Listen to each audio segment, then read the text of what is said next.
Hello there and welcome back. This time, prepare for trouble and make it double. As you can see, I'm not alone. Ciao, ciao. Today we got both the Topanga and the Mac out for a ride, or better, for a cozy bike day, with my girlfriend, Betty. Sì. I also put some new components on the Topanga, so it was a good time to test. These were the Shimano Alivio front V-brake and the Diacompe MX 122 lever. For now it's just the front brake, as I will need to change the whole lever system on the right when I'll put on another group set. But one thing at a time. For now, let's put these to the test. I followed some comments that suggested to re-front brake the bike, and now it's way safer to ride downhill. It really needed that. It's always nice to lend my bikes to people and seeing them both on the road at the same time. If you remember, I tried to do so with a friend in the last video, before getting a flat on a Topanga. This time, after the Topanga got fixed, we managed, thankfully.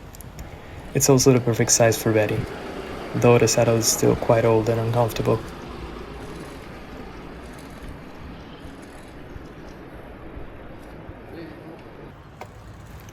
Anyway, today we are on one of the most beautiful places and evocative routes in my area.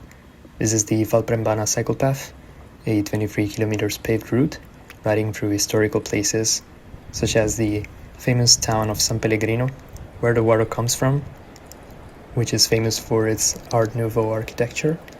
This cycle path follows the course of the Brembo River, which you have seen in the video right now, and traces the route of a now disused railway line, including many tunnels just like this one, where you can chill a little bit on sunny days. This path is extremely easy, and even those who do not have a lot of biking experience can tackle the entire route with ease, as the height difference is only 230 meters. Although, especially in summer, this route can be very busy during weekends, so you must be careful if you're on a bike, because it's both pedestrian and cycle path.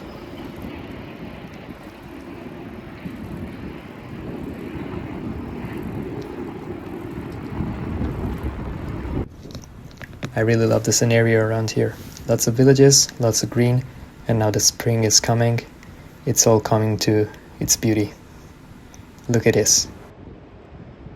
We also managed to meet some cute cows, but they didn't get close, so we let them be. Just munching on grass in the sun, as they should, I guess.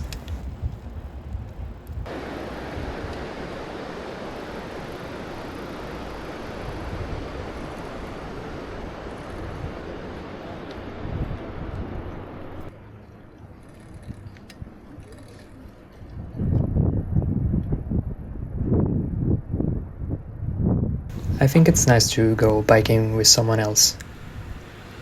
Usually my pace is quite hasty and fast, but when I'm with someone else, I also need to listen to their needs and wants, so finding a compromise always makes you look at the things with their eye, and maybe you can discover perspectives that you didn't know before. It's always eye-opening if you take it the right way. It can be frustrating sometimes, but I think you can manage pretty much through anything. I've been living around this area for my whole life, basically, and I've never been to this path.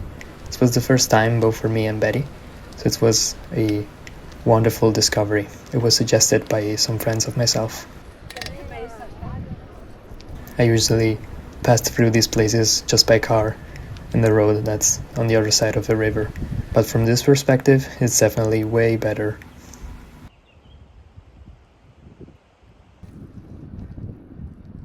Che spettacolo. We're now approaching one of the most famous towns, I believe, in northern Italy, which is San Pellegrino. And here you can find the logistic aspect of the water company.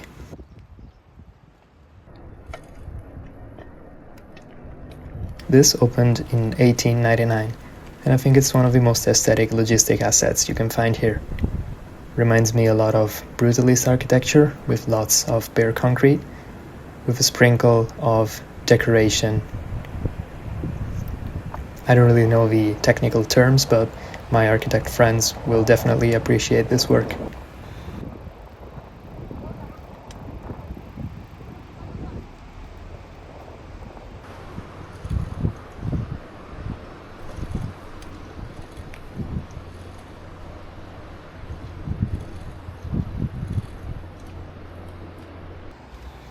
a tiny bike appreciation moment. And there were some spectators as well.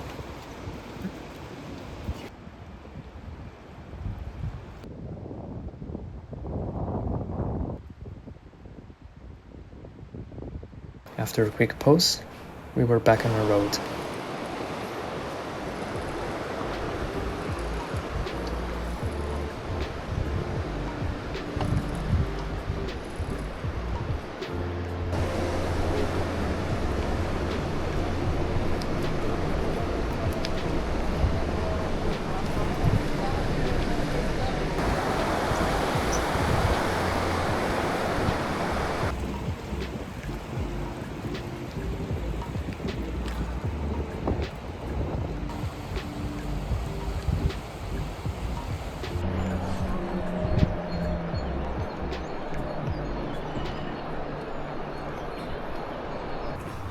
This short but extremely steep part gave us a little bit of humbling time.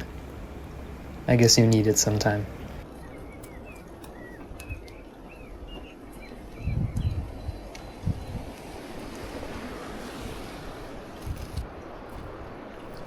We are approaching the center of the town. A little bit of historical context. Back in the day, the presence of the water spring here led to the creation of the thermal baths, the casino, and the Grand Hotel. The last one no longer in use, but perfectly preserved.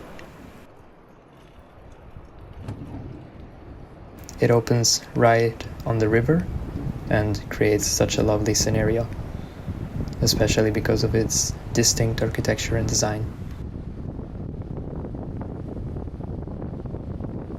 We're still quite low on altitude, but here you can already see the mountainous valley rising to life.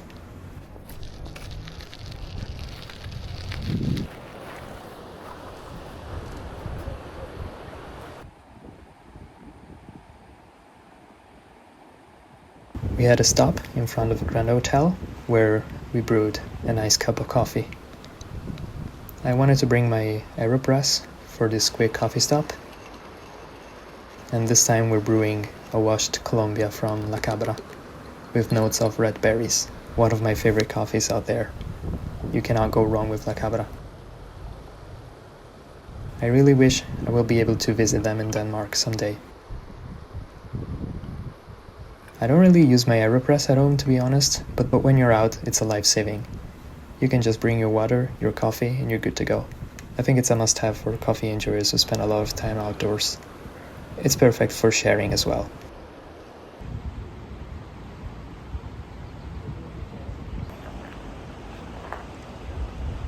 After the coffee, we went for some gelato. Nothing outstanding, but still tasty and refreshing. Oh no. It's quite difficult to go extremely wrong with gelato in Italy. You can find it pretty much anywhere. And I've never really found a bad gelato in my life.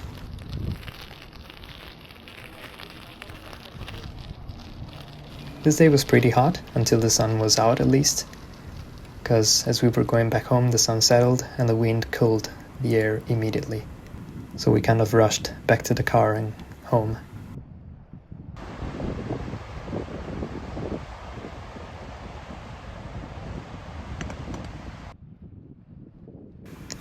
It's been quite a while since I came to the valley and the mountains of my area, so I was extremely grateful to be here, especially with my person.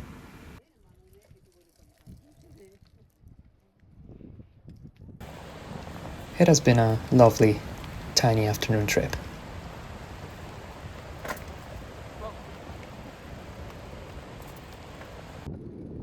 So, as always, thank you for sticking around with us today.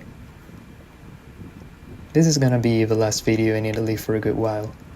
For those of you who follow me on Instagram, maybe you already know what's going on. A little bit at least. If not, you can always follow me. You can find the link on the channel.